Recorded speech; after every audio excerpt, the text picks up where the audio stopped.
Muito bem, nessa segunda etapa da nossa aula, vamos dar continuidade, portanto, aos fundamentos, métodos e práticas no ensino de ciência, ressaltando que o objeto de estudo nosso são as ciências naturais, focando educação infantil e fundamental. Sigamos. Não podemos perder de vista a nossa formação, que dá embasamento para a nossa fala e as nossas ideias e pensamentos acerca dessa temática. Importante notar que a palavra pedagogia ela tem duas explicações óbvias iniciais a serem feitas e compreendidas na nossa formação. Sejam elas a sua conceituação epistêmica e etimológica. Etimologicamente, a palavra pedagogia vem do grego, dividido em paidos, que significa criança, e agogê, condução. E epistemologicamente, ou seja, o conceito real dessa palavra é condução de criança, assim simplificadamente colocaríamos.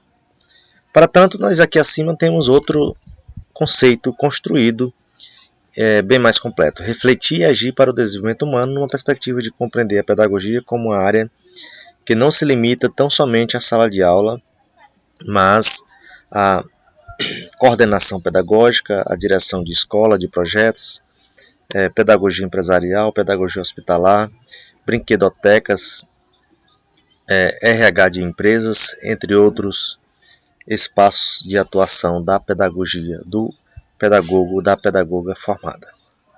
Bem, para tanto, ainda é importante colocar que a prática educativa, propriamente dita, de sala de aula, ela juntada ou em conjunto com a teorização, elevou a pedagogia ao patamar de ciência.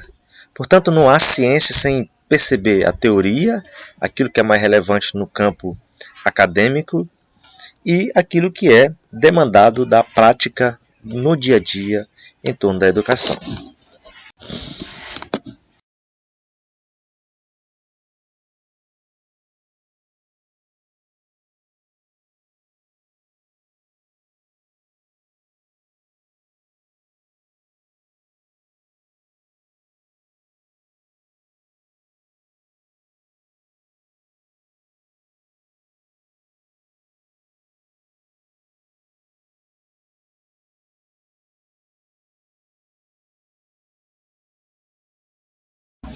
Bem como um espaço de brinquedos e brincadeiras, em que possibilita a criança, desde tenra idade, o mais cedo possível,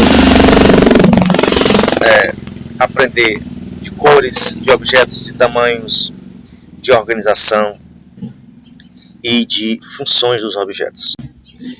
Um ambiente externo de contato com a natureza, um ambiente para desenvolver a imaginação a partir de objetos, mini objetos da realidade em que está inserido o indivíduo, portanto aqui do lado esquerdo, uma cozinha, uma mini cozinha,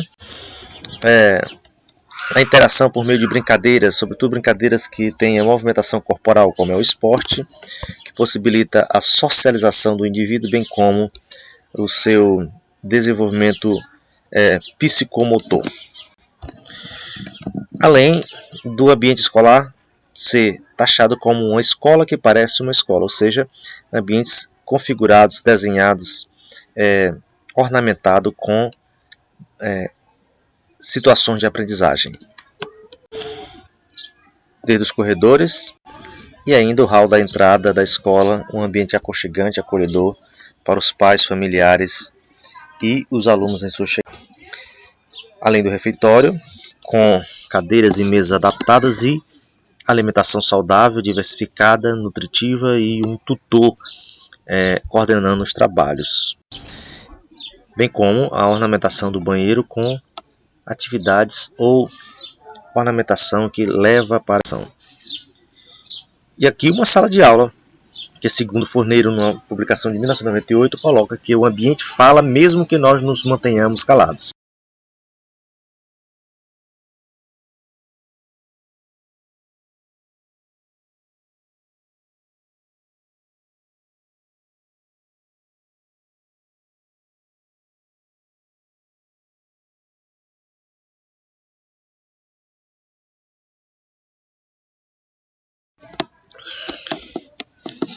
Bem, mais à frente nós temos que entender que antes de buscar compreender qual metodologia utilizar nas aulas de ciência, primeiro aprender o que é ciência.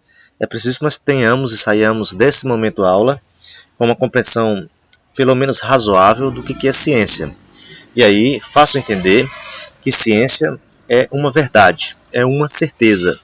Gosto aqui também de lembrar de uma situação corriqueira no dia a dia em que alguém pode dizer: João estava jogando bola. Tenho ciência de que ele estava jogando bola e não na sala de aula. Portanto, quando alguém diz que João estava jogando bola e eu tenho ciência disso,